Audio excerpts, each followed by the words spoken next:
Hi, this presentation is a sharing on marketplace insight for tour guide, which is gathered from a study trip organized by Singapore Tourism Board to New York and San Francisco.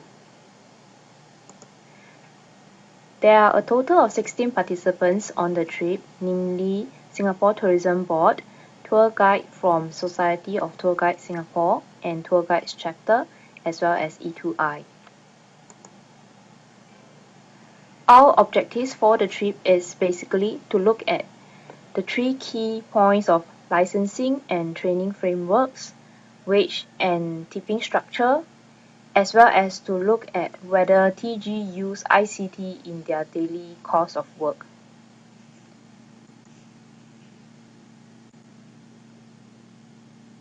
The objective were derived from some issue identified by Singapore TGs during our interaction with them.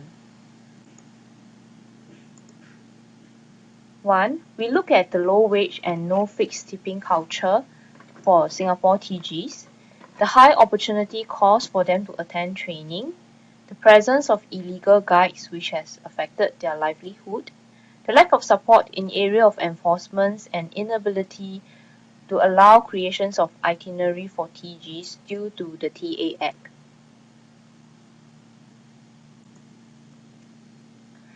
Let us now take a look at a comparison of the guides associations in New York, San Francisco, and Singapore. The key interest point is there is actually no licensing framework in San Francisco. As such, guides who are under the San Francisco Tour Guide Guild are mostly unlicensed. Secondly, take a look at the membership fees of Guides Associations of NYC. It's actually higher as compared to San Francisco Tour Guide Guild. The main reason for this could be the liability insurance they provide to their guides, and also they have additional services of helping to create profiles of TGs on their website, which allow tourists to search for the guides based on their requirement. This actually helps them to bring in more business for the individual tour guide.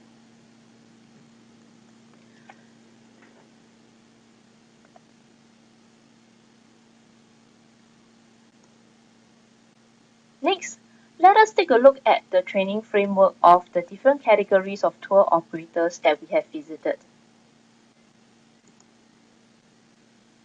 First, we have the experiential tour operator, which are namely Urban Oyster Food Tour in New York City, which was set up in June by David, and he has about 10 in-house part-time guides with him, offering up to 7 types of tour. His unique selling point is basically beer tours. In terms of hiring requirement, he prefers not to hire experienced guides so that he can impart knowledge and to the new guides who are more willing to absorb informations. And basically, he prefers one to have passions about food, history, and local businesses. In terms of training, typically it takes about 4 weeks of training for new guides through the use of a buddy system. Thereafter, the new guides will have to go through test evaluations by fellow guides before he's allowed to lead his own tour. Next, let us take a look at Avita Food Tour in San Francisco. It was set up in year 2000 by Miss Avita herself, and she has 3 in-house part-time guides at the present moment. She offered up to 3 types of tours, and her unique selling point is participants actually get to visit the back of house in the restaurants and have DIY experience, which we will showcase later through a video. Her hiring requirement, basically what she's looking for is high energy personnel who is passionate about food. For all the interviewees who are interested to work under her, they have to send a 2-minute video on a tour of their refrigerator, whereby she can easily assess whether this person is suitable to be a guide under her. In terms of training, she create and use her own training and restaurant guide. She will also train her guides to handle frequently asked questions by tourists. All new guides have to shadow Avita in all her tours, and she will assess and do dry runs until they meet her expectations before they are allowed to lead their own tours. Let us now take a look in terms of the tour leading styles between these two tour companies.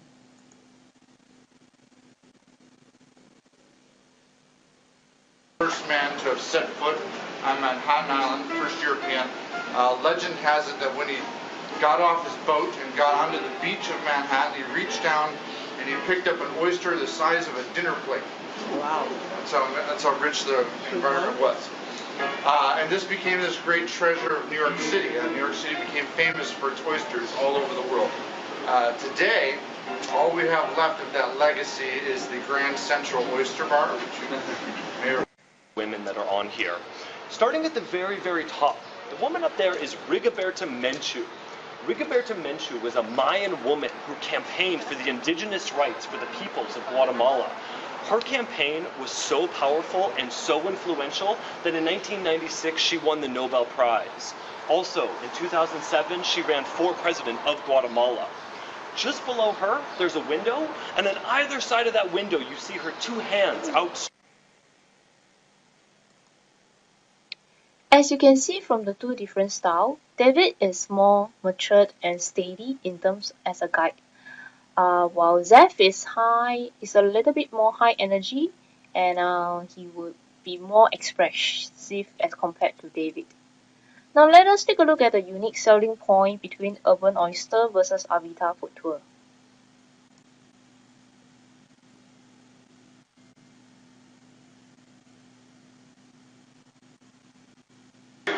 Kitchen back here, all of our baking is done from scratch, where we're using eggs and butter and sugar, just like cookies that people make at home. Maybe different than Singapore cookies, I'm not sure. You'd have to give me some of your recipes. And then this bread right here is our pugliese bread, which is a potato bread. And so we actually roast Yukon Gold potatoes, smash them up, and then mix it into the bread. And it also has a blend of flours.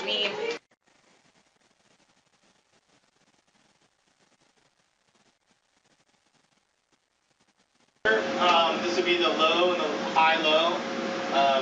This is really the centerpiece and the heart of the restaurant. We literally, it was one of the first things that came in here when we did the construction. We had the stairs he walked up.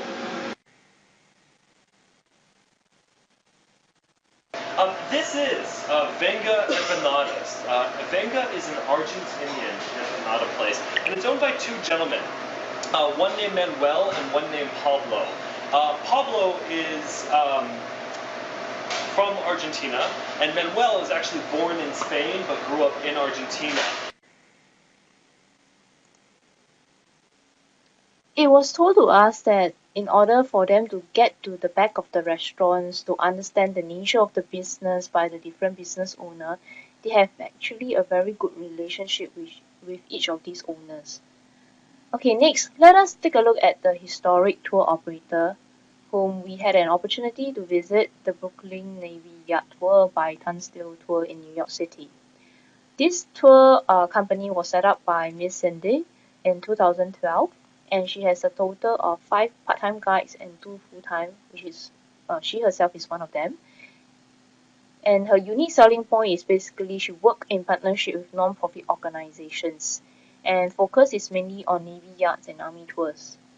She prefers to recruit people who have some forms of knowledge and interest in these two areas instead of a brand new guides.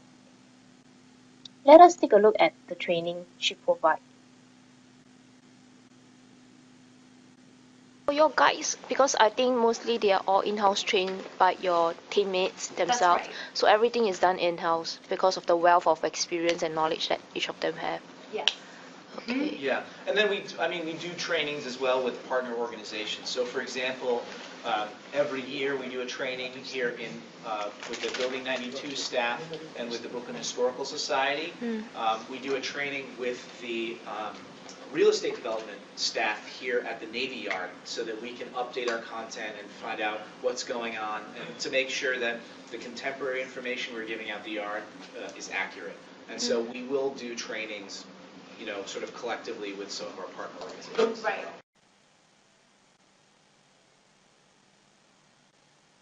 So guides, when they come for training, they are paid as if they are leading a tour for the same day. It's not the same rate, but it is an hourly rate that's standard and fixed. You don't mind asking what's the range like? $25 an hour. $25 per hour.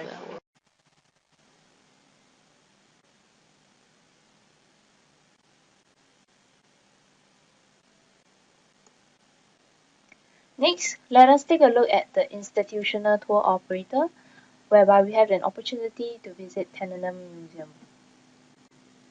This is actually a historic building whereby the tours focuses on the apartments that recreates the immigrant life in the 19th centuries.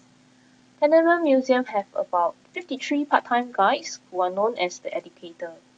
And their hiring requirement, basically they prefer people who come from a drama or arts background, and they are vocals in sharing their stories and very willing to share the stories with tourists who come on board their tours.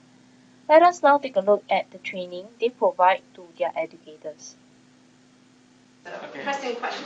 Okay, it's quite evident that when someone delivers a tour, a lot of soft skills involved, as much as content. How much of your training actually focuses on, let's say, soft skills versus content? So I would say it's probably, of the larger mandatory, like 12 monthly trainings, I would say probably 4 out of, at least a third of them are on the soft skills. But there's a lot more small group trainings that happen on the soft skills, much more regularly. Sometimes it can be more effective to sort of talk about voice or standing or body language with a group of 15 people than with a group of 55. Accessible training. Do you assess? Is it accessible? Yeah, I get tested. Do you get tested in? So we have many forms of assessment or sort of evaluation feedback. There's no tests that people take. We probably don't, but we have people go on people's tours. Then they give them, we have things that they're looking for, like storytelling. Did visitors connect? Did they provide opportunities for participants to get involved? So they'll get a whole feedback and then work one-on-one in terms of what are the areas they were really strong in and what are the areas that they were weaker in. There's every year a sort of more serious formal annual evaluation like that, but then there's also sort of ongoing feedback. We pay them for their time, and we recognize that they need to go to the trainings and they need to learn these things to give the kind of tours we want them to give. And so that's also, I think some of it has to do again with like what is the title, right? These little things sort of change the way people begin to see their own job and their own role.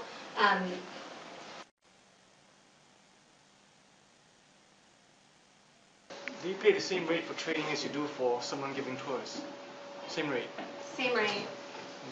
We think it takes just as much, and really when you think about anybody's paychecks here for the educators, they're up more than about 40% of their time that they're paid for is training. Oh, that's good. So that's a lot of time, that's a lot of investment that we're putting into each of them. And we expect it to show. Basically, their training philosophy focuses on it's important for educators to create their own tours in telling the story instead of the museum giving them a script to follow. They have a voice specialist to train them in body languages and voice tonality. All the new educators need at least 1 month of training. Educators are paid $17 to $27 per hour for training, and senior educators get an additional $500 annually. Their philosophy follow 2 important questions. They will always ask the guide, why do you care and why should others care? Basically, what they are trying to convey to these educators is educators, they have to learn to make their story personal and have a connections to the audience life. They have to provide opportunity for these audiences who come on board their tours to be a co-constructor of the story so that they will care about their experience when they are with the attractions, and they will enjoy the experience itself. Lastly, let us take a look at the traditional tour operator. In this case, we are looking at Wow SF Walking Tour. This walking tour was started in 2012 by Wes Leslie, together with a partner. They only offer 2 types of walking tours, and their unique selling point is storytelling in the form of using music. In terms of hiring requirement, what they are looking out for is someone who's entertaining and have a talent, able to think fast on feet due to the nature of the environment during the walking tour. In terms of training, they join tours of various nature. They learn the good and the bad. They guide new staff in terms of incorporating their talents in storytelling techniques and develop a new identity for staff so that they will stand out from other tour guides. Basically, this is how Wes dresses while he was bringing us around on a walking tour. And this is actually a free walking tour, and tourists are encouraged to give tips at the end of the tour if they did a good job.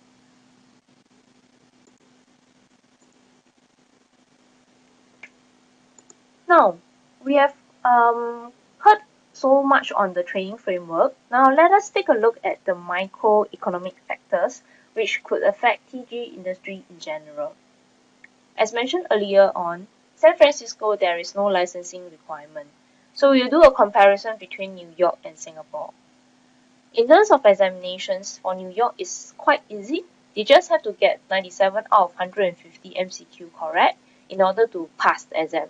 And those who get 120 questions correct, they actually get a star rating on the Department of Consumer Affairs website, which goes to show that they are slightly above average. In terms of in comparison to Singapore, to be a tour guide, you need to attend 6 months tourism WSQ course to obtain 3 SOA, as well as to sit for STB exam, which is actually divided into 2 parts, the theory and the practical. In terms of the exam fees, it costs about perhaps I think US $100 to get the license, but for Singapore, the exam itself costs more than $700, and the license costs $72. And Singapore license lasts for 3 years, while New York license lasts for 2 years. However, when you look at the renewal conditions, for New York, it's also again very easy to renew your license. You just have to fill up the online application forms. For Singapore, you need to undergo 21 hours of professional development course and update your assignment every 6 months in order to have your license renewed. Okay, now let us take a look at the wage structure, comparing New York, San Francisco, and Singapore. If you take a look at the range of guiding fees, it's actually quite comparable between US and Singapore. Maybe for US it's just a little bit more higher.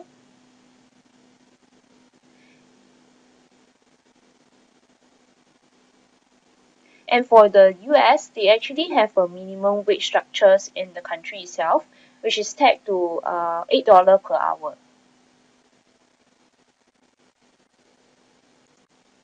Okay, next we move on to are there any ICT used in guidings? Basically, we noticed that they don't really use ICT in their tours. What they use a lot is actually mainly pictorial articles and artifacts to tell their stories.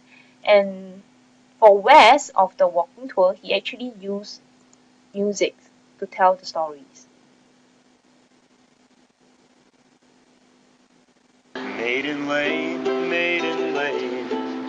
was once called Morton Alley, and the girls would know your name and entertain the city.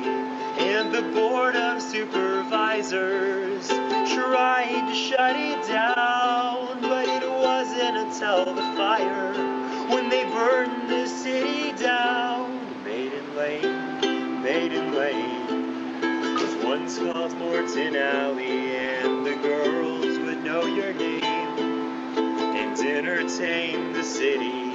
And they called them sing-song girls because they lured the men with tunes. And I'm broke in this recession, yeah, I would have worked here too. Maiden Lane.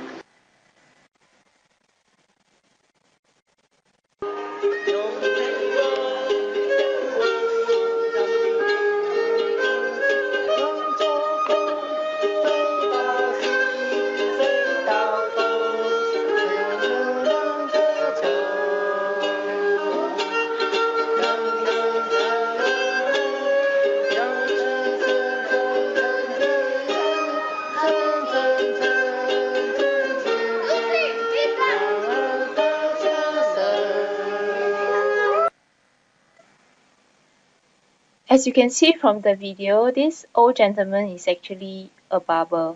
So Wes has quite a good network in terms of getting someone to collaborate with him to make his tour more unique and interesting. In conclusions, what we have noticed is that there are different operating structure for TG in the US. The training framework is strong for most tour operator, and most of them actually paid TGs to attend training. There is presence of illegal guide, but it's not a main issue in the US. Perhaps the pie, although is very big and is still enough for everybody to bite on. The wages for the USA TGs is actually on par with Singapore side. There is no fixed tipping culture, even though strangely, when we talk about their F&B restaurant, usually we need to pay 12 to 15% tips to the service crew, but there's no fixed tipping culture for the tour guides. There is mainly not much ICT being used in guiding. Let us take a look at some of the sharing by the tour guides on the food tour that they have visited and whether there's any possibility of implementations in Singapore.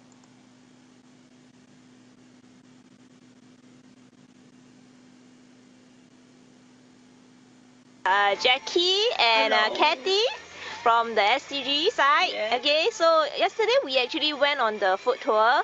What do you think of the tour? Okay, I've done one in Singapore. Not done, I follow one tour in Singapore, similar at Katong area. So I think it's a good idea, but we didn't have so much walking as compared to yesterday. We're going to walk 2 hours. But Singapore is about 1 hour, 1.5, but not so far. It's still quite worth it. And Chinatown can do one when the Smith Street is open. Okay, how about Kathy? Well, the food tour yesterday was quite good, but then again, because of the cold, we could not take it. Okay, but other than that, the concept was good because people could try different kinds of food and know about the history of all these old shop houses and how they run their businesses. Because we also have a lot of mom and pop shops in Singapore, but then they're scattered all over Singapore. So it'll be nice to have in a small group to move from one place to another.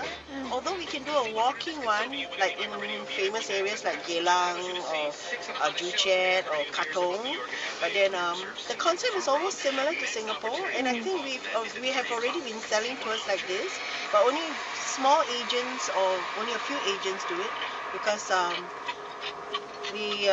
guess the costing can be quite high, you see. But other than that, it's quite enjoyable. So guests that really want to come are really out of the path of the regular tour attractions. That's why they come on food tours. The foodie lovers like us. Okay. So these are some of the points that we can actually apply back to Singapore. Yeah. Okay. So, are there any opportunities available for Singapore tour guides to consider in terms of offering the 4 different types of tour? Through our interactions with the guides, what we came to understand is there is possibility. For instance, some of them mentioned that there could be more in-depth content created for food tour, like working directly with the owners, telling the stories instead of just sampling the food. In terms of historic kind of tours, maybe more TGs can be trained to lead tours in Changi Museum, like a World War II storyline. Institutional, we can create more teams recreated for Chinatown Heritage Center. And can we adopt a free walking tour concept for Chinatown or the CBD district? Perhaps it is possible if we look at the 3 key areas of first, employment. Well, we need to look at increasing job opportunities, so we could actually train guides in specific attraction knowledge, like the World War II site. We have to increase the market value of TGs. Perhaps we could create TG's profile on STB and the relevant association's website and allow the automations selections of TG based on the customer requirements, just like how the New York Association did it. In terms of employability, we can look into improving the soft skills of the TGs. We explore working with skilled training provider in interpretation skills in storytelling so that we can create storytelling skills similar to Wes, who is actually telling a story in a very interesting way. We can encourage training. include star rating on STB website for guides who undergo additional skills development training instead of just fulfilling the 21 hours of PD training. And we could create a wage chart tied to the skill set of TGs. In terms of external factor, this was actually something that was being shared during the trip, that to reduce illegal guides activity, perhaps for those coaches, like those Malaysia coaches coming into Singapore, we could use a blue label to identify, presence of a local licensed guide on board the coach. Perhaps could be one way of helping to reduce the illegal guides activity other than doing direct enforcement. Okay. And with these recommendations and our sharing, we hope you have enjoyed our presentations. And thank you.